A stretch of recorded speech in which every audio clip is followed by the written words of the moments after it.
তো হে গাই, সকাল সকাল উঠতেই মেজাম্মু আমাকে বললো আবিরকে স্কুল থেকে নিয়ে আসতে।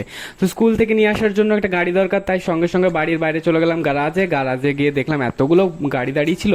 কিন্তু আফসোস কি করবো গাইজ, একটা গাড়িরও চাবি পাওয়া গেল না, তো আবিরকে স্কুল থেকে আনা হলো না। দেন আমি ভাবলাম যে কি করবো, তো একা বাড়িতে বেকার হচ্ছিলাম, তো বাইরে চলে গেলাম, একটু বাইরে গিয়ে দেখি এখানে এত মেঘ উঠেছে গাইজ। তো মেঘ ওঠার সঙ্গে সঙ্গে আমি একটু লিচু খেতে লাগলাম। তো লিচুটা বেশ ভালোই মিষ্টি ছিল গাইজ, সিজনের প্রথম লিচু তো গাইজ কি বলবো।